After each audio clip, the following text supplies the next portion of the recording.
Hello friends, आपका स्वागत है हमारे यूट्यूब चैनल तक्षशिला एजुकेशन में। आई होप आप सब अच्छे होंगे। ये हमारा इतिहास का तीसरा लेक्चर है, ताम्रपाषाण काल। ओके, अगर आपने हमारी इससे पहले का वीडियो नहीं देखा है तो वो जाके हमारे प्लेलिस्ट में देख लें। आपने अभी तक हमारे चैनल को सब्सक्राइब नहीं किया है तो उसे सब्सक्राइब कीजिए। हम चलते हैं अपने टॉपिक की तरफ। आज का टॉपिक ताम्रपाषाण काल है, जो कि तांबा प्लस पत्थर से मिलके बना है। कहा जाता है कि इस समय के जो मानव थे ये तांबे धातु से परिचित थे और पत्थरों के साथ साथ तांबे के भी औजार बनाने लगे थे, इसलिए इसे ताम्रपाषाण काल कहा जाता है। ताम्रपाषाण काल के जो मानव थे वो पत्थर और तांबा दोनों के उपकरण का प्रयोग करते थे, उसे ताम्रपाषाण काल कहा जाता है। ताम्रपाषाण का जो काल है वो 7000 BC से लेकर 3000 BC मानी जाती है। ये जो 7000 BC से लेकर 3000 BC मानी जाती है, ये प्रागैतिहासिक काल का अंतिम चरण चल रहा था।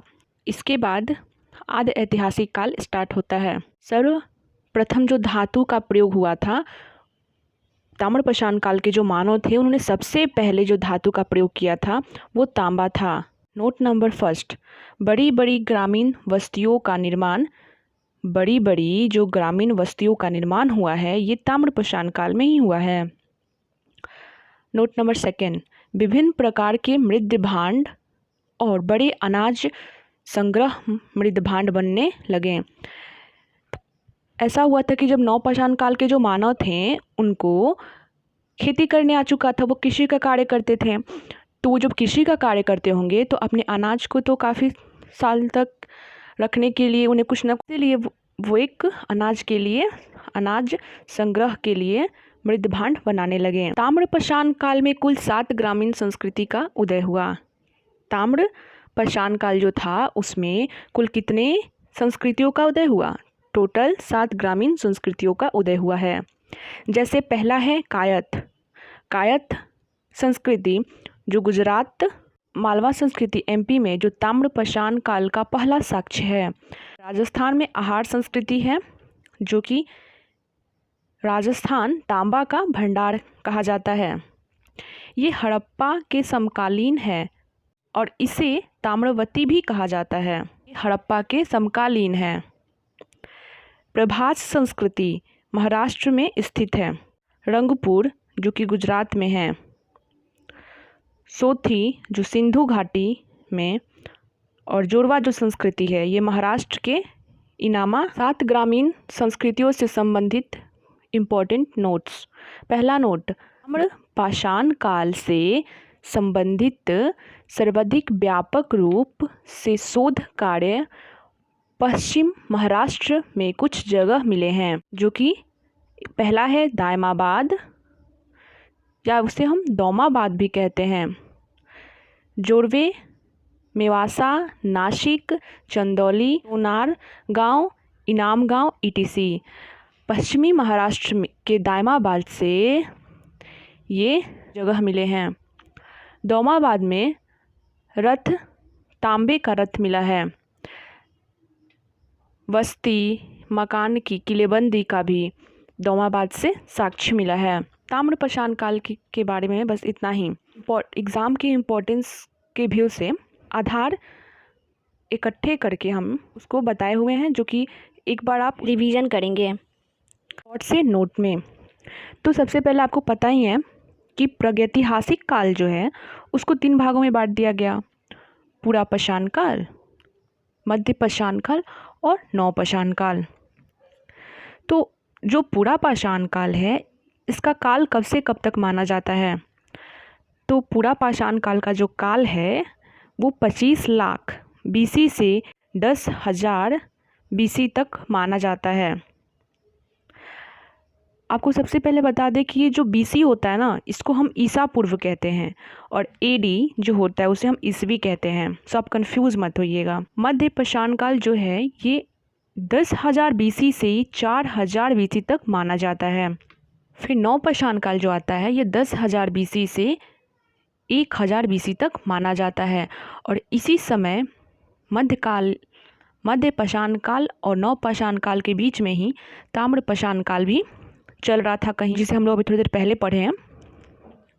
मध्य पाषाण काल है ये 10,000 BC से लेके 4,000 BC, फिर नव पाषाण काल भी 10,000 BC से 1,000 BC और ताम्र पाषाण काल भी 7,000 BC से 3,000 BC। माना जाता है कि एक ही समय में कहीं पे मध्य पाषाण काल के जो कुछ मानव थे कहीं अलग तरीके से जीवन जी रहे थे, तो कहीं दूसरे स्थान पे नव पाषाण काल में मानव कुछ अलग तरीके से जी रहे थे, तो कहीं ताम्र पाषाण काल में मध्य पाषाण काल के लोग पशुपालन स्टार्ट किए थे। ओके, फिर नव पाषाण काल के कुछ मानव थे वो झोपड़ी में रहने लगे, फिर कृषि खेती करने लगे। जो नव पाषाण काल के लोग थे उनमें जो ज्ञान था वो ज़्यादा था और ताम्र पाषाण काल के लोगों को थोड़ा उससे ज़्यादा था। इसीलिए मध्य पाषाण काल, नव पाषाण काल को पूरा टाइमिंग की दृष्टि से हम इसे नहीं बांट सकते हैं और ना ही ताम्र पाषाण काल को। इसीलिए 1,000 BC से लेके 4,000 BC, फिर 10,000 BC से लेके 1,000 BC और ताम्र पाषाण काल को 7,000 BC से लेके 3,000 BC तक माना जाता है। सो चलते हैं, ये जो प्रागैतिहासिक काल के मानव थे उनके पुरातात्विक साक्ष्य के बारे में जानते हैं। तो पुरा पाषाण काल के जो मानव थे उन्होंने बनाया था पत्थरों का, और उसमें सबसे पहले उन्होंने कुल्हाड़ी बनाई थी। तो सबसे पहले ये क्वेश्चन कर सकता है कि जो मानव ने औजार बनाया था सबसे पहला औजार क्या था, तो वो कुल्हाड़ी थी। ऐसा माना जाता है कि जो पुरा पाषाण काल के मानव थे उनको चित्रकला, और पुरा पाषाण काल के अंतिम चरण आते आते पुरा पाषाण काल के जो मानव थे उन्होंने आग जलाना भी सीख लिया। उसके बाद उन्होंने पका हुआ भोजन भी करना। मध्य पाषाण काल के जो मानव थे वो पशुपालन करना स्टार्ट कर दिए। सबसे पहले कुत्ते को पालतू बनाया था। इसका एक एक पॉइंट आपके एग्ज़ाम में पूछ, जैसे पशुपालन करते थे मध्य पाषाण काल के लोग, जिससे वहाँ से मध्य पाषाण काल से ही गोबर के जले हुए साक्ष्य भी हमें प्राप्त हुए हैं। नव पाषाण काल के जो लोग थे वो झोपड़ियों में रहना स्टार्ट कर दिए।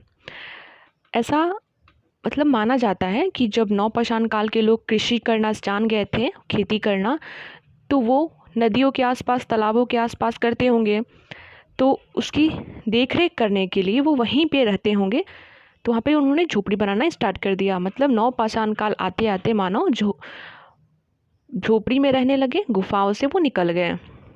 नव पाषाण काल के समय ही दफनाने की भी साक्ष्य मिलता है। ये जो प्रागैतिहासिक काल के जो 3 पार्ट हैं उनके कितने कितने चरण हुए इसको बांटा गया है। तो ऐसे तो मध्य पाषाण काल छोटा ही था और नव पाषाण काल भी छोटा था, लेकिन पुरा पाषाण काल के जो मानव थे उन्होंने पुरा पाषाण काल में काफ़ी लंबा टाइम बिताया था, क्योंकि उनके पास ज्ञान की कमी थी।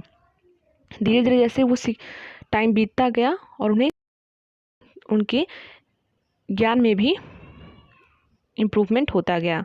सो पुरा पाषाण काल ही ऐसा काल है जिसको 3 भागों में बांटा गया है: पूर्व पुरा पाषाण काल, मध्य पुरा पाषाण काल और उच्च पुरा पाषाण।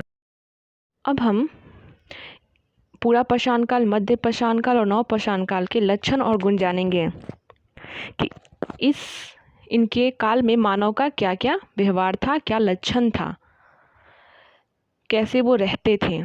तो पुरा पाषाण काल के जो मानव थे वो अखेटक शिकारी थे। अखेटक वो शिकारी थे और खाद्य संपादक थे।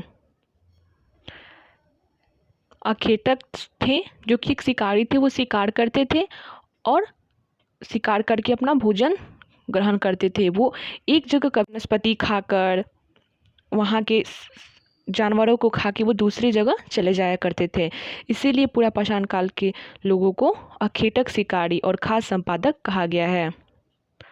मध्य पाषाण काल के जो लोग थे वो अखेटक तो थे, लेकिन साथ में संग्राहक पशुपालन की शुरुआत कर दी। संग्राहक की और पशुपालन की भी शुरुआत कर दिए। मतलब जो मध्य पाषाण काल के जो लोग थे वो अखेटक थे, घुमंतु थे, लेकिन उन्होंने साथ में पशुपालन की भी शुरुआत कर दी। खाद्य संग्राहक भी हो गए। फिर नवपाषाण काल के जो मानव थे वो कृषि करना सीख लिए, पशुपालन करना और अस्थायी निवास प्रारंभ कर दिए। नवपाषाण काल के मानव के द्वारा बनाया गया कुछ औजार हैं। बड़े बड़े पत्थरों के औजार बनाकर यूज करते थे पुरापाषाण काल के लोग, जैसे साल्क, ब्लेड, क्वार्टजाइट। मध्यपाषाण काल है, इसको माइकोलिथ सूक्ष्म पत्थर के नाम से भी जाना जाता है। मतलब मध्यपाषाण काल के लोग छोटे छोटे औजारों का यूज करने लगे, पत्थरों के ही। नवपाषाण काल जब आया तो उस समय स्लेट और हड्डियों के भी औजार उन्होंने यूज करना स्टार्ट कर दिया। इनसे कुछ महत्वपूर्ण स्थल भी प्राप्त हुए हैं जिससे जाना जाता है इनके बारे में। तो सबसे पहले तो पुरापाषाण काल का जो चित्रकला का हमें ज्ञान पता चला कि जो पुरापाषाण काल के लोग मानव थे उन्हें चित्रकला की भी ज्ञान है, तो ये मध्य प्रदेश के रायसेन जिले में भीमबेटका गुफा से प्राप्त हुआ है, जहाँ पर शिकारी शिकार करते हुए चित्र बनाया गया है। पशुपालन राजस्थान के बगौर एवं मध्य प्रदेश के आदमगढ़ से प्राप्त हुआ है और कर्नाटक से गोबर के जले हुए साक्ष्य। कर्नाटक से ही गोबर के जले हुए साक्ष्य प्राप्त हुए हैं जब से पशुपालन स्टार्ट हुआ मध्यपाषाण काल में। इसी से कहा जाता है कि पशुपालन करने लगे थे मध्यपाषाण काल के लोग। और पशुपालन राजस्थान के बगौर एवं मध्य प्रदेश के आदमगढ़ से। झोपड़ी में रहने लगे नवपाषाण काल के लोग। इसका महत्वपूर्ण स्थल इलाहाबाद है और दफनाने की जो प्रक्रिया हुई वो कश्मीर के बुर्ज होम से मिलती है। खेती के साक्ष्य अफगानिस्तान के मेहरगढ़ से, गाँवों का बिहार के चिरोंद में। आज की वीडियो में बस इतना ही। आई होप आप सब अच्छे से समझ गए होंगे। हमारा यहाँ पे प्राचीन भारत का प्रागैतिहासिक काल कंप्लीट हुआ। हमारा आने वाला वीडियो जो होगा वो सिंधु सभ्यता होगा, जिसे हम हड़प्पा सभ्यता भी कहते हैं। आप उसे देखिएगा, काफ़ी अच्छे से आपको समझ में आएगा। बेहतरीन तरीके से पढ़ाया गया है, एक एक टॉपिक पे काम किया गया है। आप हमारे साथ बने रहें। अगर आपको हमारा वीडियो अच्छा लगा है तो लाइक करें, सब्सक्राइब करें, शेयर करें, कमेंट करें। अगर आपको हमारे वीडियो में और भी कुछ इम्प्रूवमेंट चाहिए तो मस्त रहें, खुश रहें। मिलते हैं हमारे नए वीडियो में नए टॉपिक के साथ। सिंधु सभ्यता, इन सारे टॉपिक पे, इन सारे जो भी चैप्टर हैं, इन सब इम्पोर्टेंट ऑब्जेक्टिव्स एंड जितने भी एग्ज़ाम में आ चुके हैं क्वेश्चंस, उन सबको डाला जाएगा। आप उसका टेस्ट ज़रूर लगाएं। इससे आपको पता चलेगा कि आप कितना पढ़े हैं और कितना भूल गए।